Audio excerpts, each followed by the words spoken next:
মই আজি ইতিমধ্যে ইউটিউব চেনেলৰ মাধ্যমেৰে আজি এসপ্তাহ আগত এটা নিউজ পাইছোঁ, মানে শিখা শৰ্মা আৰু শিখা শৰ্মা বিতৰ্কিত এটা মন্তব্য বা শিখা শৰ্মা বুলি ক'লেই এটা বিতৰ্কিত মহিলা বুলিও ধৰা হৈছে।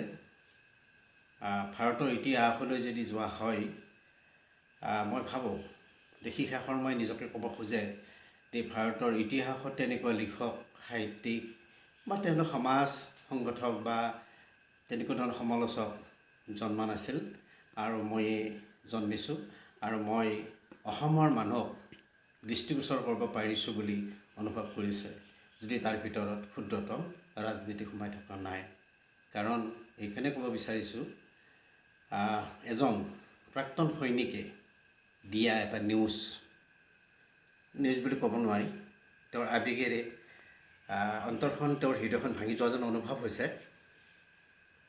শিখা শৰ্মাই অসমৰ হওক বা ভাৰতৰ সৈনিক, পুলিচ, বেটেলিয়ান, মিলিটাৰী এই প্ৰশাসনীয় বিষয়বিলাকৰ ওপৰত তেওঁৰ যিটো মন্তব্য, শ্বহীদ কোন বা কিহৰ শ্বহীদ হ'ব লাগে, তেওঁলোকে কি পোৱা নাই, ঠিক এইখিনিৰ ওপৰত যিটো মন্তব্য ৰাখিছিলে আৰু তাৰ ওপৰত এজন প্ৰাক্তন সৈনিকে দিয়া মন্তব্যখিনিয়ে আমাৰো হৃদয় স্পৰ্শ কৰি গৈছে।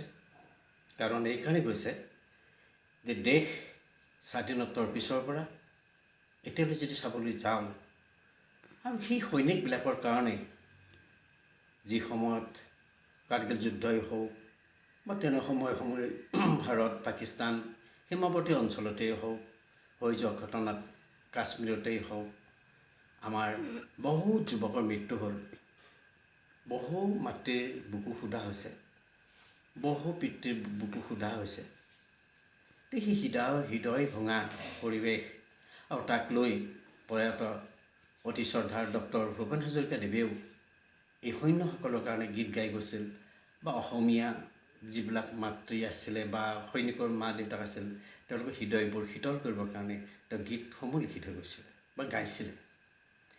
তেনেকুৱা এটা ক্ষেত্ৰত আজি শিখা শৰ্মাই কি কাৰণত এনেকুৱা সমালোচনাৰ মাধ্যমলৈ গৈছে? ৰাজনীতি নে নিজৰ অৰ্থনীতি নে নিজকে প্ৰতিভাৱান ব্যক্তি নে নিজকে সৰ্বা বুলি ভাবি আজি এনেকুৱা ধৰণৰ মন্তব্য ৰক্ষা কৰিছে, তাত আমাৰ সন্দেহ হয়।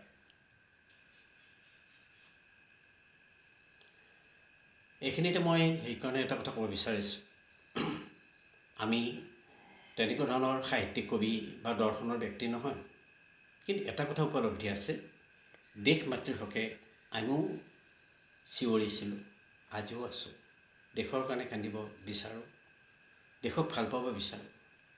সমাজ সংগঠক দিশত কিছু প্ৰতিভা আমি বহু লোকৰ দেখিছোঁ বা নিজেও তেনেধৰণৰ সৰু সুৰা কামত এতিয়াও ব্ৰতী হৈ আছোঁ। লক্ষ্মীনাথ বেজবৰুৱা, হেম বৰুৱা আৰু এনেকুৱা মহা কবিসকলো, জ্যোতিপ্ৰসাদ আগৰৱালাই হওক, চন্দ্ৰকুমাৰ আগৰৱালাই হওক, ঠিক এই কবিবিলাক বা সাহিত্যিকবিলাকেও নিজকে গৰ্ব আৰু অহংকাৰ কৰা নাছিল তেওঁলোকৰ কলমৰ ওপৰত।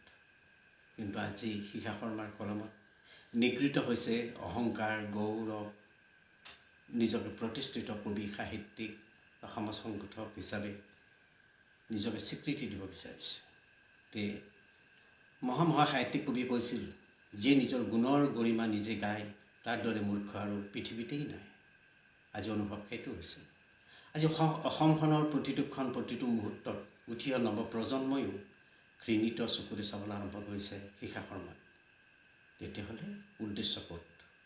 উঠি অহা এই সমাজখনক শিখা শৰ্মাই কিবা শিকাইছে নে তাৰ পৰা আঁতৰি যাবলৈ শিকাইছে, নে তেওঁলোকক এই প্ৰতিভাৱান নিজৰ যিটো কৌশলগত দৃষ্টিগোচৰ কৰিব বিচাৰিছে? ইয়াত নিশ্চয় ৰাজনীতি সোমাই থকা নাইতো। যদি ৰাজনীতি সোমাই আছে, তেতিয়াহ'লে লিখনিৰ মাধ্যমেৰে নকৰিব, ভাষণ দিব, ডাঙৰ সভা সমিতি আহিব, সুন্দৰ ভাষণ দিব। কাৰণ ভাষণবোৰ সদায় উৰণীয়া পক্ষীৰ দৰে, কাৰোবাক দিলে আৰু সি উৰি গুচি যাব, কিন্তু লিখনিৰে নহয়। কাৰণ লিখনিৰ গুৰুত্বপূৰ্ণ শব্দবোৰে প্ৰতিজন ব্যক্তিক স্পৰ্শ কৰি যায়, আৰু এই স্পৰ্শ কৰি যোৱাৰ পিছত যদিহে গুণগত ভাল শব্দ হয় তাৰ লাভ হ'ব। আৰু যদি এনেকুৱা সমাজ ভাঙন, দেশপ্ৰেমিকসকলৰ হৃদয় ভাঙি যোৱা শব্দ হয়, তেতিয়াহ'লে দেশখন থান বান উঠি যাব। আপোনাৰ কাৰণে দেশখন থান বান হোৱাটো বিচাৰিবনে? বহুতেই হয়তো নিবিচাৰিব বা বিচৰা নাই। সেয়েহে ক'ব বিচাৰিছোঁ, আমাৰো এটা নিৰ্দিষ্ট বয়স আছে। বহুত কিবা নকৰিলেও বহুত কিবা কিবি লিখি আছোঁ বা লিখোঁ বা পঢ়িছোঁ। তেনে ক্ষেত্ৰত আপোনাৰ প্ৰতিটো শব্দই এটা আচুহা অনুভৱ হৈছে। প্ৰতিটো লিখনিয়ে মানুহৰ মনবোৰ বিদ্বেগেৰে পৰিপূৰ্ণ কৰাইছে। যদি আপোনাৰ বেকত বা আপোনাৰ কোনোবা ছাপোৰ্ট বা আপোনাৰ কোনো ব্যক্তি তেনেকৈ পলিটিকেল দিশ আছে, কোনোবা ভাল পাইছে, আপুনি ভাবিব যে অসমৰ তথা ভাৰতবৰ্ষৰ 80% ব্যক্তিয়ে আপোনাক ঘৃণিত চকুৰে চাবলৈ আৰম্ভ কৰিছে। কাৰণ সৈনিক যিয়ে দেশক ৰক্ষা কৰে, যিয়ে দেশৰ শান্তিৰ কাৰণে তেওঁলোকে নিজৰ জীৱন উৎসৰ্গ কৰিছে, যাৰ কাৰণে আমি দুবেলা দুসাঁজ খাই ঘৰত নীৰৱ নিস্তব্ধতাৰ মাজেৰে শুই থাকিব পাৰিছোঁ। আৰু সেই সৈনিকবিলাকক যেতিয়া আপুনি সমালোচনা কৰিব, প্ৰতিজন ভাৰতীয়ই, প্ৰতিজন দেশপ্ৰেমিকে সমালোচক ব্যক্তিজনক ঘৃণিত চকুৰে চাবলৈ আৰম্ভ কৰিবই। সেয়েহে আপুনি কিহৰ কাৰণে এনেকুৱা ধৰণৰ কথাবোৰ লিখিবলৈ আৰম্ভ কৰিছে, কিহৰ কাৰণে ইমান সমালোচনা কৰিছে? আপোনাৰতো লিখনি নিশ্চয় তাত হ'ব নালাগে। সৈনিকৰ প্ৰেৰণাৰ কাৰণে হ'ব লাগে, দেশৰ কাৰণে যাব লাগে, দেশৰ কাৰণে কাম কৰিব লাগে। উঠি অহা প্ৰজন্মক আপুনি সেই কথাটো শিকাব লাগিব। কিন্তু আমি শিকাইছে কি? ভাঙোনমুখী পৰিৱেশলৈ লৈ গৈছে। এতিয়াতো দেশ ৰক্ষাৰ কাৰণে উঠি অহা প্ৰজন্মই নিশ্চয় সেই চাকৰি কৰিবলৈ নাযাব। সৈনিক বাহিনীত তেওঁলোকে যোগদান নকৰিব। দেশ কোনে ৰক্ষা কৰিব?